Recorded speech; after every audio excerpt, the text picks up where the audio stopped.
Hey everyone, I'm not going to keep you for very long today. I'm helping Annika get some brownies made for youth group tonight. But I wanted to come on and talk about self-care. That's an interesting topic for me because for a long time I was really bothered by the term because it's so, self is in the title, and for me I'm going, I don't want to focus on myself. That's not, we should be followers of Christ, loving others more than ourselves, serving, servant-hearted, that type of thing. That was my mentality, was I shouldn't be focusing on myself. I should be focusing on others. I should be focusing on being the best mom I can be, being the best wife I can be, being the best friend I can be. Just, that was my heart. And I think in today's age, with everything being all about me, I didn't want to have anything associated with that. That wasn't my heart. But a few things occurred to really kind of help me look at it through a different lens. One of those things was a pastor saying, hey, you cannot pour out from an empty cup. You have to take time to take care of you. You have to be able to function, and burnout happens even among, leaders in the church when they just take on so much and don't delegate or whatnot because they're so trying to serve, and, that's their heart, is to serve, but they're not being filled up either. They're just pouring out. And, it's easy to say, well, Jesus said man does not live on bread alone, and that when we're dry, Jesus fills us up. And that's absolutely true. But we're also called to be good stewards. We're called to be good stewards, not only of our finances and our resources and, the things God gives us, but also our bodies, right? That's God's temple.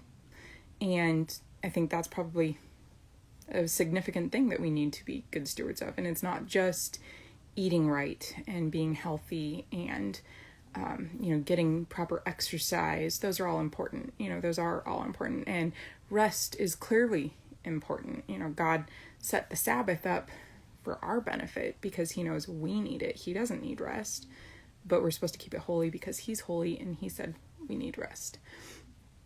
And so at first I was saying, as long as I'm meeting all the checkpoints, eating healthy, and getting sleep and just doing the best I can, that was okay. Because I didn't want to self-care. I didn't want to focus on me. But again, the pastor said, hey, you got to take care of you, and you're more than just your body and your spirit. You're your soul too, and it's all tied in. And spirit, yes, that needs to be the most important.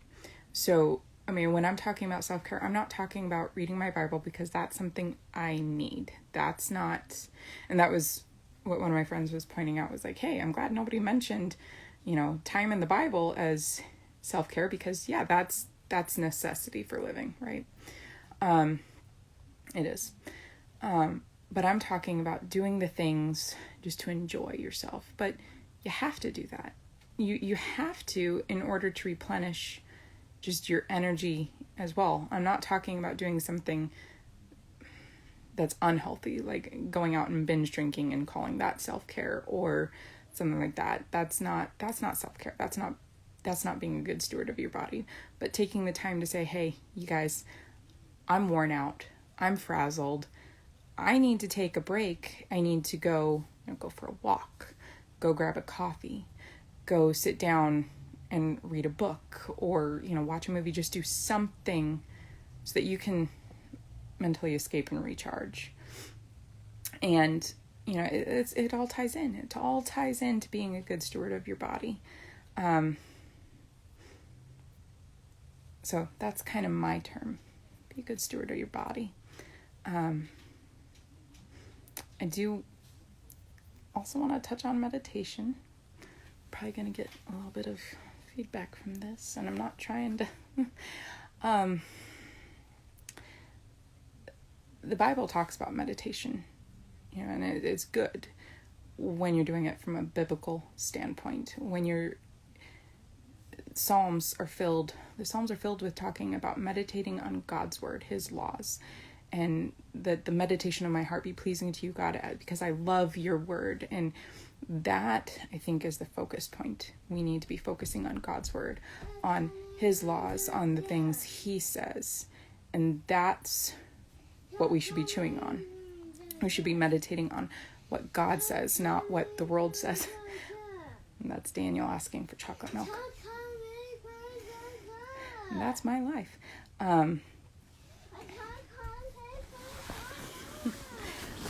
But this could get rather interesting, right?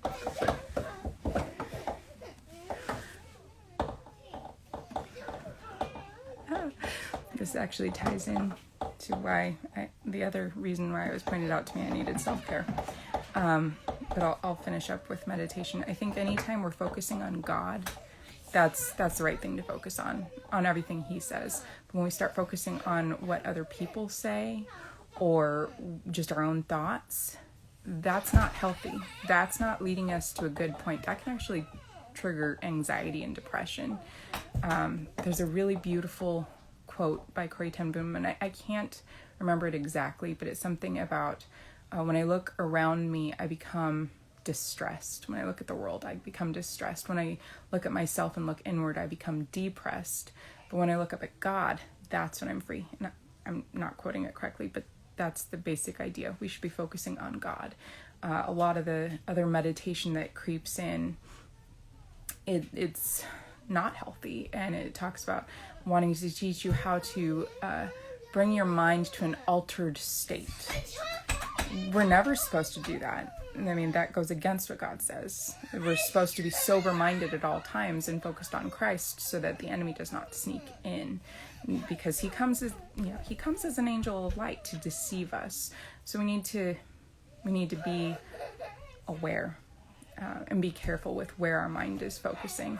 But I do want to say the other thing with self-care for anybody, honestly, but for me, the thing that really drove home the point that it is important for all parents, but especially for you special needs moms and caregivers, not just moms, but anyone who's involved in special needs care. And I think this can be for therapists or anybody else involved. I remember hearing a psychologist speak to people, specifically to Prader-Willi caregivers, and it was said, this is something we're always on. We're always on. Our mind is always, always on. And that's going to lead to burnout if you do not take the time to step away, to separate, and to do self-care, to take care of yourself so that you have the energy and the resources to not snap, to not lose your cool, to not, just break down, because this is a lifelong commitment, and there may not be, a long break. But it's important to take those moments, whether it be just an hour to disappear for a coffee or a walk, or to disappear. For me, Jared works afternoons and evenings, and in the mornings we're doing homeschool and therapy with Daniel. So I don't have a whole lot of time during the weekdays. I can just go. But the one thing I do is I take the time, I try to take the time before Jared leaves for work, so I can just go for a walk. Even if it's just around the block, just go for a walk. And then I try and take the time at some point during the day to just disappear in my room and read for a little bit or something like that, and it doesn't matter what it is, as long as it's something healthy that helps you feel rest and focus on God and not yourself. You have to take care of all of you, every part of you, so that you can be healthy, so that you can live out the call God has on your life. Hopefully that was clear. But now I'm going to hop off, and I've got now not one child, but two, trying to get my attention and help. And I have, Annika needs help getting her brownies done. And then at 5:00, we're doing a Chautauqua game night, and I'm pretty excited about that. Oh, hi, Lisa. Lisa's hosting, and Lisa popped on to say hi. So anyway, I hope that answers at least my stance on, you know what, let me just share this one little thing too. If you're still looking at going, well, what about, all those prophets, because they would have been relying on God, so they didn't have self-care.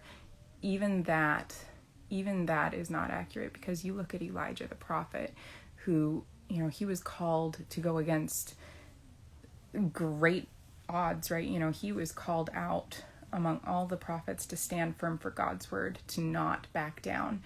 He felt alone and isolated. He got depressed. And, he wasn't taking care of himself. He gave up. And that's okay. If you're in a ministry, if you're a parent, it's okay to say, hey, I'm struggling, I'm depressed. Because you know what God did? God told him, he sent an angel to him and he said, okay, rest. And then when he woke up, the angel said, here, eat. And the angel had prepared food and brought it to him. So if God is telling Elijah to rest, to eat, to take care of himself, and then go and work, how much more should we be doing that too, right? Those are our examples. Jesus took time away to spend in prayer, to nurture his spirit. He went and he spent time with his disciples, with his friends, right? If Jesus is doing self-care, we can do self-care too. But again, I don't like the term. Be good stewards of yourself. You guys have a wonderful Saturday.